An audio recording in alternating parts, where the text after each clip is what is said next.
Greetings, everyone. Welcome to the Rec Center Show on KSCW 103.1. This is your host, Gary Cohen, with our special guest, Barry Hardesty, who heads up our incredible Sports Pavilion at the Johnson Rec Center. Welcome back, Barry. Thanks. Glad to be here. How have you been? And my, you probably had a really exciting end of the year, and let's talk about what's coming in 2020.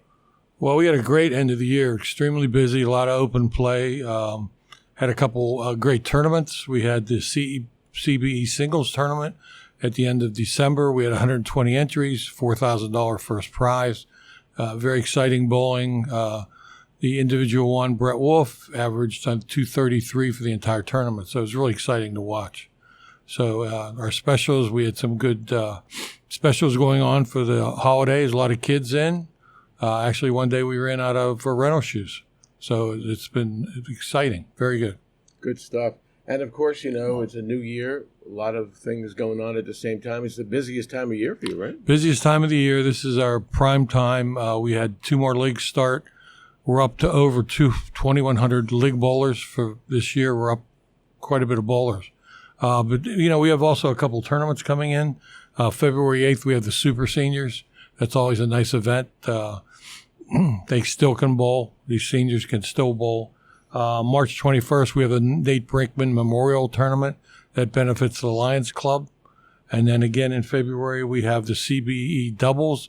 It's a senior-junior event. We'll have at least 120 bowlers. Top prize is $5,000. So it's a great time to come out and watch some extremely good bowling. And, you know, the pavilion is also a place, as I know we've talked about this before, but there are a lot of new people living here. It's also a place where you can learn. We have coaching class on Thursday. We're doing extremely well.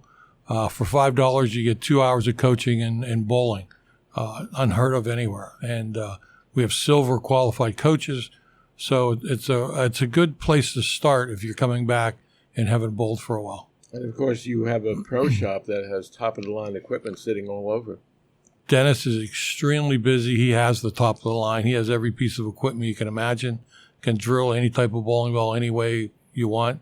And he also takes the time to watch you throw the ball and make sure his drilling is correct for you. So great enterprise. And, of course, for the benefit of newcomers who are here, bowling is it's a big part. But there's other things going on. It's a big part, but there are other things going on. Our Wii program, Wii Bowling, we're up to 44 teams, 160-some people. That's grown over the years, doing very well. And our dart machines are extremely well. We have a group of women that come in every Monday at 3 o'clock. There's like 10 to 15 of them. So it's doing well. We also have billiards. That's always a good sport to play. So we got something going on all the time. Do you have to, again, for the benefit of new folks, do you have to reserve pool space? Do you have to make reservations for any of the activities? The leagues, I know. Yes. But in terms of if you want to go shoot around the pool, do you need to make a reservation, call up ahead? No, it's first come, first served. And usually we have plenty of tables. We have 29 tables, so there's not too many times that you wouldn't get a table when you want to. I'll tell you, it's great to walk in there. Every alley is taken. It's wall-to-wall people. You've got a lot going on. I've walked in, and you're sitting there in the middle of it all. You're watching like a proud papa looking at it all, right? Right? It's a lot of fun, and I take pride in that. And that's what I enjoy. I enjoy watching people have fun. And that's what it's all about, especially at our age. You know, there's a lot of things we can do anymore. So it's great to see people out there bowling and just having fun, not worrying about the scores. We do have some worry about the scores, but the majority don't. They just want to have some fun and keep active. Cheat anybody out of a pin and watch what happens. Yes, right? Yes. They'll be in my office in about 2 seconds. Right, absolutely. And, you know, it's great to walk in and watch the grandparents with their little ones. You know, you provide an environment where the little people can have some fun with their grandparents watching right over them. We do. We offer bumper bowling. You know, we have 6 lanes of bumpers, and we have ramps for the kids and stuff like that. So, you know, it's still, even though it's an adult community, we still have and provide things for the grandkids. And, of course, you know, the sport has evolved, you know, from when you and I first started watching it, participating in it, till now. It's so far different, isn't it, Barry? It is different, and we're probably one of the last traditional bowling centers. They're converting most of the bowling centers into entertainment centers. the young kids want all the games and laser tags and stuff like that. So we're still traditional, have fun bowling. And everybody comes into Johnson Lanes from outside the area, just loves the place because we're still traditional. We still patronize league base. And you don't find that too often anymore. It's sad. At one time, league play probably represented 75% of a bowling alley's revenue. And it's probably down to about 30%.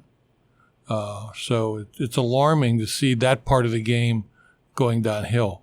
But on the other hand, the entertainment centers are doing very well. That's what the young people want. Absolutely. What gives you the greatest pleasure in all that you do in your role? I mean, you oversee a whole lot.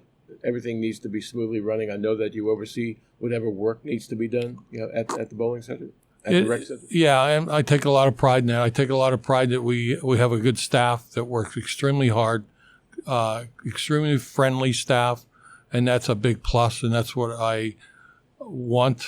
I want people to come in and have somebody greet them with a smile on their face and, kid around with them, make them feel that they're welcome. That's what I take pride in watching the people go out and bowl and all the machines run well. That's always a plus. So it's just, to me, it's exciting. It's just, I've been doing it 35 years and it's still exciting to me. What are the mechanisms? I know we've gone over this before, but I love hitting home on this. For people to get on board, do they need to sign up in person? Can they do it online? What are the ways for people to sign up with leagues that you have? The best way is to come into the bowling center, and we have sign-up books, and we have staff there ready to explain and review the leagues and try to pick a league out that's best for them and to suit their time and needs. So coming into the center is the best alternative. You can call, make a reservation for a league or something, but still the best way is to come in and talk to us. We don't want to put you in something that you shouldn't be in. So if I get a beginner bowler coming in and haven't bowled for years, I'm not going to put them in certain leagues. They just wouldn't feel comfortable. So that's what we take a lot of pride in. What I really enjoy when I first came to the community and I wanted to reconnect with bowling, I hadn't done it in 25 years, and Dennis just made sure I got the right ball and that I was actually executing well. Yes. He really took the time with all that's going on. Yes. He had a lot to watch, but he took the time. He watched me warming up. He saw a problem. He said, time out. I think it's great when you actually have people who care. Yeah, extremely well. He does an extremely well job. And he's one of the busiest, in the city. He gets a lot of customers from outside the area because they've heard about his reputation. And for what you just said, he takes the time and make sure that everything works before they leave the center. And, of course, you want to have the right ball, the right ball. Shoes, the right equipment, right? Yes. It's very equipment-oriented today. Just to be an average bowler, fine. But if you want to compete, you have to have the right equipment. Like my son's a bowler, and when he goes to a tournament, he'll take 9 to 12 bowling balls because that's what you need sometimes. You just don't know. So I think that's funny. In my day, we took 2. Right. That was it. But today, the competitiveness has really changed. Oh, yeah. I watch people using one ball for their first throw and then a different kind of ball to nail that spare. Right. Exactly. Yeah, so it's down to analytics, even almost like other sports where they're really breaking it down to a science. Right? Absolutely. And plus the oil conditions. We can do so many more things today with oil. Different patterns, different lengths. There's probably 45 patterns out there that we have access to that we can change. But we don't. We put the house shot out because we put a fair shot for everybody. But when you go to these tournaments, they make it extremely difficult. And the lanes are made differently. The pins are even different from years ago, right? Pins are a little different. They're Serline covered, still maple, but it's a different covering over the last probably 8-10 years. So they've changed. A lot of people go to a heavier pin. We still stick at 3 pounds, 6 ounces, because that's a good weight for, our clientele. So the synthetic lanes, yes, they've changed quite a bit. A totally different application of oil for synthetic versus wood. Weather plays a big part, believe it or not, in how the oil lays on the lane. And there's like 15 different things that can affect the oil pattern today. What I think is also great, and I know you and I have chatted about it, is in this one spot through Johnson Rec Center, you have bowling in all its forms, from its most primitive to its most high tech. Correct. Right? Lawn bowling, bocce bowling. This area, this community is tremendous. It has everything you possibly need. And you bowled, throughout. I mean, this has been a lifelong joy. Yes. What didn't just start when you came here? You've been doing this, for a lifetime. Right. I actually started bowling when I was about 11 and bowled up until probably I've been here 9 years, probably 10 years ago when I had my back injury. So that prohibits me from doing it. But I still love the game. Like I said, over 35 years in the business. Started as a kid setting pins up in Pittsburgh. So it's the enthusiasm has never left.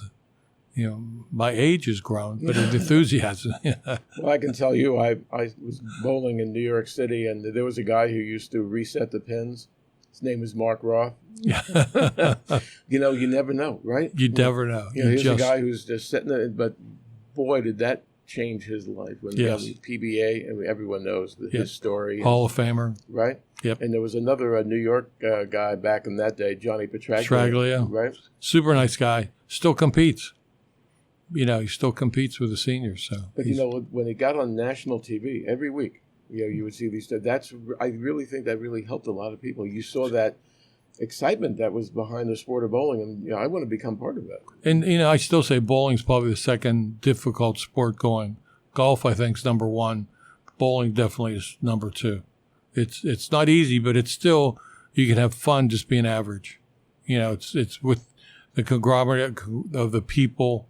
Bowling with your friends, have a couple beers maybe, just a good time. Yeah, it's like whether you're good at it or not, it's a great social outing. Right? Yes, very much so. Very much so. Fantastic. You are listening to the Rec Center show on KSCW 103.1 with our special guest Barry Hardesty, who harnesses the great Sports Pavilion. Was there a lot of work done on the pavilion in the off season to help with the new season, or was it a pretty quiet off season? It was fairly quiet. The biggest thing is we do a lot of work on the machines. The pin setters, we did 257,000 games last year. So that means the machines went up and down over 500,000 times. So they wear. So that's prime where we go in and really tear them apart, replace belts, and do a lot of maintenance work getting ready for the following season. And that takes us probably almost 2 months to do that. But it also helps in the fall because they run much better. So this year we're going to be even busier. We're going to have new scoring installed. So that's going to be a big project. That'll probably be a 3 or 4 week project. But we'll have all new scoring, new TVs, everything like that. So that'll be very exciting. Ever and ever changing scene, right? Yes. The business changes. The equipment's changing. Every day there's something new coming out. And it's always for the better. So it's great to watch. It's really involved over the years. Fantastic. And, of course, we have new people coming in. You have generations.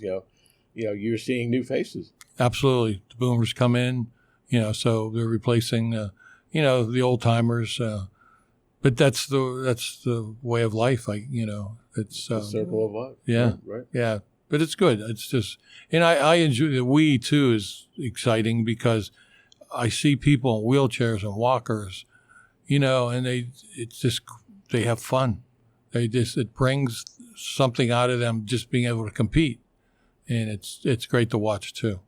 That's super. You have been listening to the Rec Center show on KSCW 103.1. Our special guest today, Barry Hardesty, who runs the Sports Pavilion here. Barry, we thank you so much.